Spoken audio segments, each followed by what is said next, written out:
नमस्कार, मैं हूं दीपाली राणा। आप देख रहे हैं कमोडिटी राउंडअप और कमोडिटी बाजार में आज अच्छा खासा एक्शन देखने को मिल रहा है। नेचुरल गैस को छोड़कर ज्यादातर कमोडिटीज में हम खरीदारी का मूड देख रहे हैं, स्पेशली नॉन एग्री सेगमेंट में। M6 अगर आप देखेंगे तो M6 पर सोने के दाम रिकॉर्ड स्तरों से सिर्फ 60 रुपए नीचे हैं। अमेरिका में और राहत पैकेज मिलने की उम्मीद से सोने में अच्छे बाइंग इंटरेस्ट देखे गए हैं। इसके अलावा कच्चे तेल में अच्छी तेजी देखने को मिली है। अमेरिका में भंडार घटने से और साथ ही चीन के जो इंडस्ट्रियल आंकड़े आए हैं वो भी बेहतर रहे हैं, जिसकी वजह से क्रूड में तेजी बनती हुई दिखी है। चीन के आंकड़ों का असर बेस मेटल्स पर भी दिखा और M6 पर जो ज्यादातर बेस मेटल्स है वो तेजी के साथ ही कारोबार कर रहे हैं। लेकिन रणनीति आपकी क्या होनी चाहिए, इसी पर करते हैं फोकस। हमारे साथ CNBC टीवी की कमोडिटी एडिटर मनीषा गुप्ता है, पैराडाइम कमोडिटी के बीरेन वकील हैं और HDFC सिक्योरिटीज के तपन पटेल हैं। सभी का स्वागत है इस शो में। और सबसे पहले अगर आप गोल्ड देखेंगे तो ये अब 46,845 पर ट्रेड कर रहा है, 0.5% की मजबूती के साथ। और सिल्वर में जोरदार उछाल है, 2.5% के उछाल के साथ 45,180 ये लेवल सिल्वर पर देखे जा रहे हैं। तो सिल्वर की ओर से एक आउट परफॉर्मेंस आज के सेशन में आते हुए दिख रही है और गोल्ड भी रिकॉर्ड स्तरों के नजदीक अभी कारोबार कर रहा है। तपन, गुड मॉर्निंग। क्या व्यू रहेगा आपका सबसे पहले गोल्ड सिल्वर दोनों पर? ये जो स्ट्रेंथ दिख रही है कितनी सस्टेनेबल है? क्या फैक्टर्स रहेंगे जो आगे का मूड तय करेंगे? जी, गुड मॉर्निंग।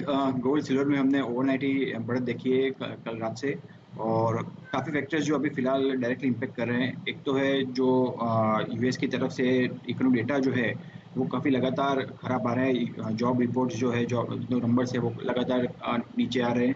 दूसरा बाकी जो डेटा है, अगर मैन्युफैक्चरिंग देखें या PMI देखें, वो भी खराब है। तो ये एक इफेक्ट है कि जो गोल्ड प्राइस पे डायरेक्ट इफेक्ट हो रही है। दूसरा जो यूएस फेड की तरफ से जो स्टेटमेंट आया कि यूएस रिसेशन जो है वो वर्ल्ड वॉर 2 के लेवल से भी ज़्यादा खराब हो सकता है, तो वो भी एक इफेक्ट है जिसमें गोल्ड और सिल्वर दोनों में हमने सेफ एंड बाइंग देखी है।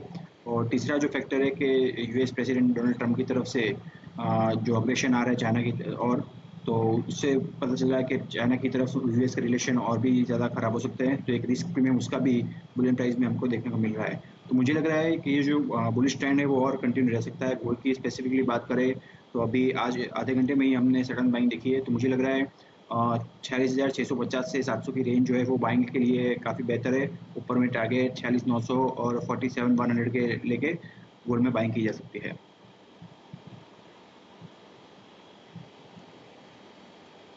कायम रहने वाली है, लेकिन जैसे दीपाली पहले कह रही थी कि मेटल्स को काफी हद तक जो सपोर्ट है वो चाइना के डेटा से आता हुआ नजर आया है। आज सुबह की शुरुआत जरूर कमजोर हुई थी, लेकिन हमने मेटल्स में आज रिबाउंड आता हुआ देखा है। चाइना का इंडस्ट्रियल डेटा 3.9% पे है, बाजार को एस्टिमेट था 1.5% का। सो क्लियरली डबल से भी ज्यादा ग्रोथ हमने यहाँ पर आते हुए देखी है। उसका फायदा है।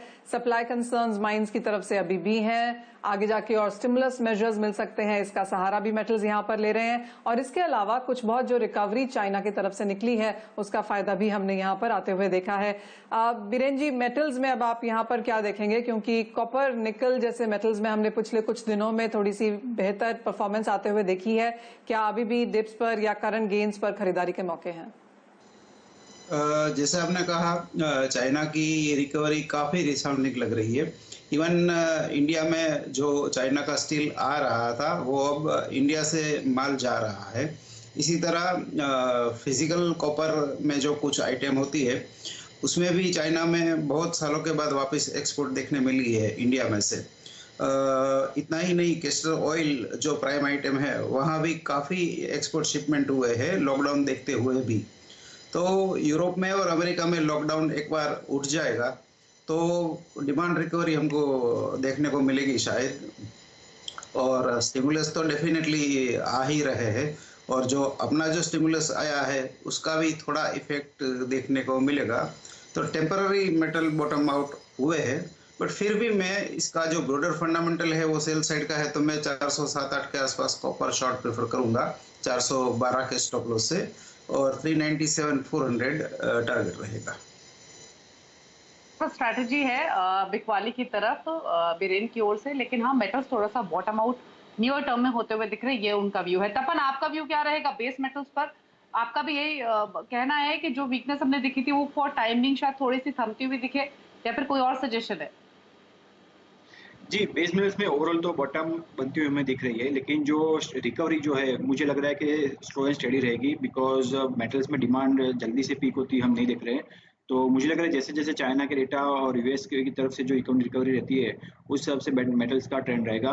तो शॉर्ट टर्म अपसाइड डाउन रह सकते हैं, लेकिन ओवरऑल जो लग रहा है कि 390 से 415 की जो रेंज है वो मुझे मेटल्स में कॉपर प्राइस में कंटिन्यू होती दिख रही है। तो ये रेंज में ट्रेड होना आवश्यक है। क्रूड पर भी एक आउटलुक ले लेते हैं, क्योंकि क्रूड में काफी अच्छी तेजी हमने बनते हुए देखी है आज के सेशन में।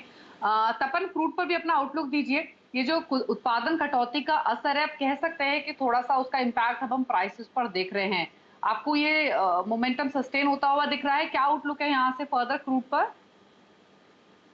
जी, अगर क्रूड में फंडामेंटली बात करें तो जैसे यूएस में हमने पिछले 2 वीक से डेटा, थोड़ा इन्वेंटरी जो डेटा है वो बुलिश आता हुआ देख सकते हैं। अभी ईस्ट वीक का जो डेटा है वो तो काफ़ी बुलिश था, जो नेगेटिव में गई है इन्वेंटरी, आई मीन डिक्लाइन जो आया है। तो मुझे लग रहा है ये एक सपोर्टिव फैक्टर है। दूसरा, प्रोड्यूसर्स की तरफ से जो प्रोडक्शन कटौती हो रही है तो उसका सपोर्ट मिल रहा है। तो ये दोनों सपोर्ट के साथ क्रूड ऑयल में बढ़ोतरी हमको दिख रही है। और दूसरा, जो टेक्निकल लेवल जो थे $27 के ऊपर ब्रेकआउट था और एमसीएक्स में 2120 के ऊपर जो ब्रेकआउट आ जाया है, तो ये दोनों जो फैक्टर्स है वो सपोर्टिव है। तो मुझे लगता है ये शॉर्ट टर्म कंटिन्यू रह सकती है तेजी। $27 जो WTI में ब्रेक हुआ है तो उसके ऊपर मुझे $34 आता हुआ दिख सकता है। एमसीएक्स के लेवल की बात करें इंट्राडे के लिए तो 2120 के अराउंड क्रूड ऑयल में बाय किया जा सकता है, 2180 का टारगेट रखे, और स्टॉप लॉस आज के लो के नीचे 2080 का मेंटेन कीजिए। जी हाँ, खरीदारी यहाँ पर कच्चे तेल में अच्छी खासी देखने को मिली है। ओवरनाइट की अगर बात करें तो ब्रेंट में 6% और WTI में 9% की तेजी थी, और आज एशियन मार्केट्स में कुछ फॉलो थ्रू खरीदारी यहाँ पर है। फंडामेंटल्स काफी स्ट्रांग है, जैसे तपन ने भी कहा, 3 हफ्ते के हाईज पर अब यहाँ पर कच्चा तेल है। तीसरा हफ्ता है जब यहाँ पर लगातार गेन्स भी देखने को मिले हैं। यूएस की इन्वेंट्रीज में गिरावट है। आईईए ने कहा है कि ग्लोबल स्टॉक सेकेंड हाफ में जाकर 5.5 मिलियन की कॉन्ट्रैक्शन दिखा सकते हैं। तो क्लियरली सेकेंड हाफ में लोगों को लगता है कि डिमांड रिकवरी जब आएगी तो काफी हद तक कमोडिटीज में से कच्चा तेल पूरे पैक को यहां पर लीड करेगा। लेकिन बीरेन जी, इवन एज आउटपुट कटौती यूएस से है, सऊदी अरेबिया से है, इन्वेंट्री में गिरावट है, थोड़ी सी पॉजिटिव न्यूज यहां पर जरूर देखने को मिली है। लेकिन एक्सपायरी है 19 मई को, और पिछले महीने का जो एक्सपीरियंस है वो ट्रेडर्स के दिमाग में अभी भी काफी फ्रेश है। सीएफटीसी की तरफ से हमने एक नोटिफिकेशन आता हुआ देखा है कि ब्रोकरेजेस तैयार रहें, कॉशियस रहें, आगे वॉल्टिलिटी देखने को मिल सकती है। आपको क्या लगता है अगला एक हफ्ता अब कैसा रह सकता है? जब सीएफटीसी ने बोल ही दिया है और अब एक्सचेंज में भी ये मॉडिफिकेशन आ चुका है कि नेगेटिव वैल्यू जा सकती है, तो मीन्स दोनों साइड की विंडो भी ओपन रही है। तो मार्जिन के हिसाब से रिस्क मैनेजमेंट इसमें प्रैक्टिकल तौर पे काफ़ी मुश्किल हो जाएगा। तो इन्वेस्टर अगर कोई काम करता भी है तो उनको फार एंड में ही रहना चाहिए, यानी मई कॉन्ट्रैक्ट में नहीं होके जून या जुलाई में रहना चाहिए। इसके मार्जिन भी बहुत काफ़ी है। मैं शायद ऐसा देख रहा हूँ कि क्रूड टाइप का एक्सीडेंट फिलहाल क्रूड में तो नहीं होगा, but remote possibility natural gas में है, क्योंकि गैस यूज और लूज टाइप की कमोडिटी है और अभी इसके कैरी कॉस्ट क्रूड की तरह 20-20 रुपया हो गया है, मंथली 150% का कैरी कॉस्ट। तो ये देखते हुए शायद ऐसा लग रहा है कि साइजेबल डाउनसाइड में भी नेचुरल गैस में ओपन है। जी, तो ये व्यू मिला है आपको। लेकिन चलिए अब एग्री कमोडिटीज की ओर थोड़ा सा फोकस कर लेते हैं। और आज के सेशन में अगर आप देखेंगे तो कैस्टर सीड में वीकनेस है, चना 0.1% नीचे ट्रेड कर रहा है। इसके अलावा अगर आप देखेंगे तो आज के सेशन में कॉटन सीड ऑयल किक में थोड़ा सा बाइंग इंटरेस्ट देखा जा रहा है।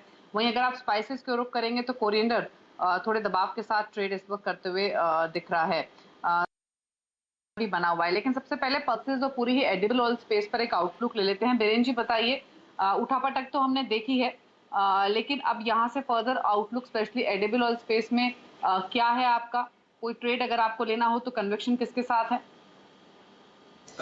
यहाँ एडिबल ऑयल में काफ़ी पॉलिसी इंटरवेंशन आ रहा है। कभी लाइसेंस बान हो जाते हैं, कभी इश्यू हो जाते हैं, तो काफ़ी एडहोकिज्म में यहाँ देख रहा हूँ। वैसे अपनी ऑयल इन्वेंट्री लॉकडाउन के हिसाब से, डिसरप्शन के हिसाब से काफ़ी कम है, बहुत कम इंपोर्ट हुआ है। साथों साथ डिमांड डिस्ट्रक्शन